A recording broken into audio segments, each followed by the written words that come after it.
Breakup ನಂತರ ಯಾರು ಹೆಚ್ಚು ಸಫರ್ ಆಗ್ತಾರೆ? Girls versus boys, psychology truth. ಫನಿಯಾಗಿ ಬಟ್ ಪೇನ್ಫುಲ್ ಅಂಡ್ ರಿಯಾಲಿಟಿ ಆಗಿರುವಂತಹ ವಿಷಯಗಳು. ಬ್ರೇಕಪ್ ಆದ್ಮೇಲೆ ಯಾರು ಹೆಚ್ಚು ಹೇಳ್ತಾರೆ? ಹುಡುಗಿಯರ ಅಥವಾ ಹುಡುಗರ? ಫಸ್ಟ್ ಡೇ ಸೀನ್ ನೋಡಿದ್ರೆ ಆನ್ಸರ್ ತುಂಬಾ ಈಸಿ. ಹುಡುಗಿ ನನ್ನ ಲೈಫ್ ಮುಗೀತು ಅಂತ ಅಳ್ತಾಳೆ. ಹುಡುಗ bro chill life goes on ಅಂತ ಟೆನ್ಷನ್ ಮಾಡ್ಕೊಳಲ್ಲ. ಆದ್ರೆ 3 ತಿಂಗಳ ನಂತರ ರಿಯಾಲಿಟಿ ಟ್ವಿಸ್ಟ್ ಆಗುತ್ತೆ. ಇವತ್ತು ನಾವು ನೋಡೋದು ಫನ್ನಿಯಾಗಿ ಕಾಣೋ serious psychology truth part 1. First 7 days after breakup. Day 1. ಹುಡುಗಿ ಇನ್ಸ್ಟಾಗ್ರಾಮ್ ಡಿಪಿಯನ್ನ ರಿಮೂವ್ ಮಾಡ್ತಾಳೆ. ಸ್ಯಾಡ್ ಸಾಂಗ್ ಸ್ಟೇಟಸ್ ಹಾಕಿ ಜೀವನವೇ ನೋವು ಅಂತ ಬಿಂಬಿಸ್ತಾಳೆ. ಬೆಸ್ಟ್ ಫ್ರೆಂಡ್ಗೆ ಕಾಲ್ ಮಾಡಿ ಗಂಟೆಗಟ್ಟಲೆ ಮಾತಾಡ್ತಾಳೆ.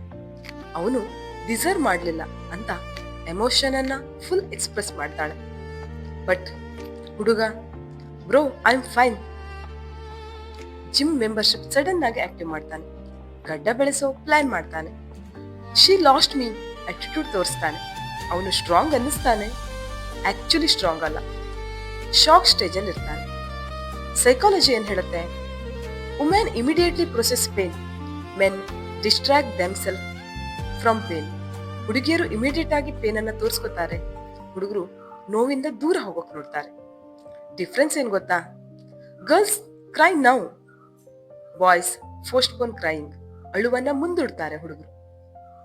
Funny reality check. ಬ್ರೇಕಪ್ ನಂತರ ಗರ್ಲ್ಸ್ ನಾನು ಟಾಕ್ಸಿಕ್ ರಿಲೇಶನ್ಶಿಪ್ ನಲ್ಲಿದ್ದೆ.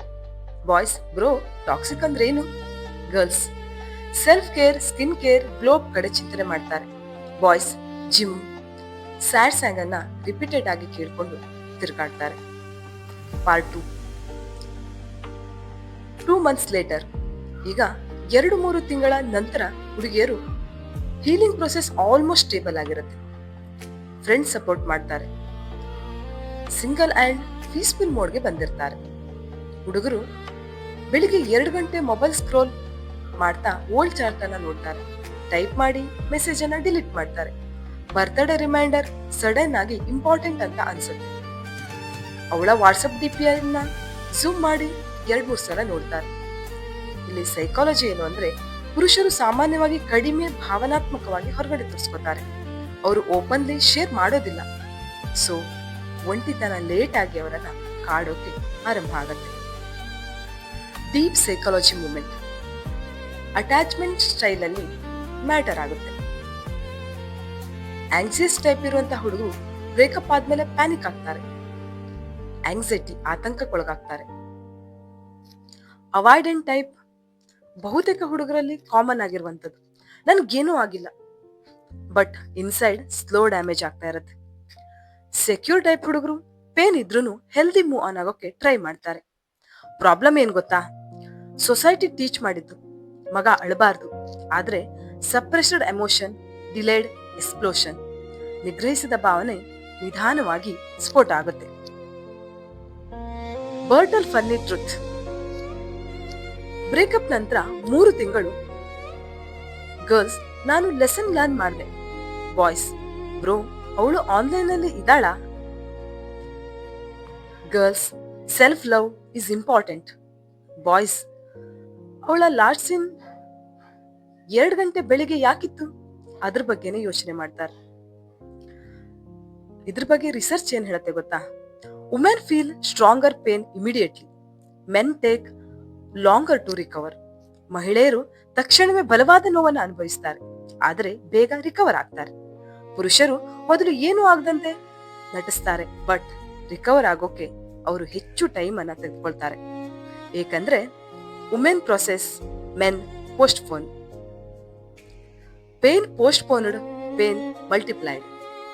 ಪೋಸ್ಟ್ಪೋನ್ ಆದ ನೋವು ಹೆಚ್ಚಾಗಿ ಡಬಲ್ ಆಗಿ ಹಿಂತಿರುಗುತ್ತೆ. ನಿಜವಾದ ಸತ್ಯ ಜೆಂಡರ್ ಅಲ್ಲ. ಯಾರು ಹೆಚ್ಚು ಪ್ರೀತಿ, ಎಮೋಷನ್ಸ್, ಕೇರ್ ಅನ್ನ ಇನ್ವೆಸ್ಟ್ ಮಾಡಿದ್ರು ಅವರಿಗೆ ಹೆಚ್ಚು ನೋವು. ಸಮ್ಟೈಮ್ಸ್ ಹುಡುಗಿ ಮೂವ್ ಆನ್ ಫಾಸ್ಟ್ ಅನಿಸ್ಬೋದು, ಸಮ್ಟೈಮ್ಸ್ ಹುಡುಗ ಸಡನ್ಲಿ ಬ್ರೇಕ್ ಡೌನ್ ಆಗ್ಬೋದು. ಲವ್ ಅಲ್ಲಿ ವಿನ್ನರ್ ಯಾರೂ ಇಲ್ಲ, ಓನ್ಲಿ ಲರ್ನರ್ಸ್ ಮಾತ್ರ. ಬ್ರೇಕಪ್ ನಂತರ ಹುಡುಗಿಯರು ಜೋರಾಗಿ ಅಳ್ತಾರೆ, ಹುಡುಗರು ಸೈಲೆಂಟ್ ಆಗಿ ಸಫರ್ ಆಗ್ತಾರೆ. ಸ್ಟ್ರಾಂಗ್ ಆಗಿ ಕಾಣೋದು ಈಸಿ, ಸ್ಟ್ರಾಂಗ್ ಆಗಿ ಹೀಲ್ ಆಗೋದು ತುಂಬಾನೇ ಕಷ್ಟ. ನೀನ್ ಕೂಡ ಈಗ ಐ ಆಮ್ ಫೈನ್ ಅಂದ್ರೆ ನಿನ್ ಹಾರ್ಟ್ ಕೂಡ ಫೈನ್ ಆಗಿದ್ಯಾ? ಅಥವಾ ಜಿಮ್ ಜಾಯ್ನ್ ಆಗಿ ಜಿಮ್ ಅಲ್ಲಿ ಮಸಲ್ಸ್ ಗ್ರೋ ಆಗ್ತಿದ್ಯಾ ಹೊರತು ಇನ್ಸೈಡ್ ಫೀಲಿಂಗ್ಸ್ ಸ್ಟಿಲ್ ಸ್ಟಕ್ ಆಗಿದ್ಯಾ? ಗೊತ್ತಿಲ್ಲ, ಯೋಚನೆ ಮಾಡಬೇಕು. Men fall in love silently and suffer silently too. ಪುರುಷರು ಮೌನವಾಗಿ ಪ್ರೀತಿಯಲ್ಲಿ ಬೀಳ್ತಾರೆ ಮತ್ತು ಅಷ್ಟೇ ಮೌನವಾಗಿ ಬಳಲ್ತಾರೆ ಕೂಡ. ಬ್ರೇಕಪ್ ನಂತರ ಯಾರು ಹೆಚ್ಚು ಸಫರ್ ಆಗ್ತಾರೆ? ಆನೆಸ್ಟ್ ಆನ್ಸರ್ ಹಾಕಿ. 3 ತಿಂಗಳ ನಂತರ ಪೇನ್ ಶುರು ಆಯ್ತಾ? Men hide pain, agree or disagree? Still checker profile? Yes or no? Please comment ಮಾಡಿ.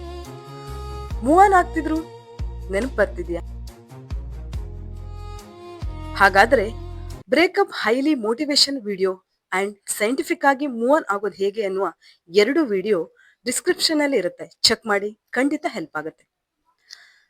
ಇದು ಹೊಂಬೆಳಕು, ಹೃದಯಕ್ಕೆ ಬೆಳಕು ಕೊಡೋ ಪ್ರಯತ್ನ. ಈ ನಮ್ಮ ಪ್ರಯತ್ನ ನಿಮ್ಗೆ ಇಷ್ಟ ಆದ್ರೆ ದಯವಿಟ್ಟು ಲೈಕ್ ಮಾಡಿ, ಶೇರ್ ಮಾಡಿ. ಇದೇ ತರಹದ ಲವ್ ಕಾನ್ಸೆಪ್ಟ್ ವಿಡಿಯೋಗಳಿಗಾಗಿ ನಮ್ಮ ಚಾನೆಲ್ ಅನ್ನ ಸಬ್ಸ್ಕ್ರೈಬ್ ಮಾಡೋದನ್ನ ಮರಿಬೇಡಿ.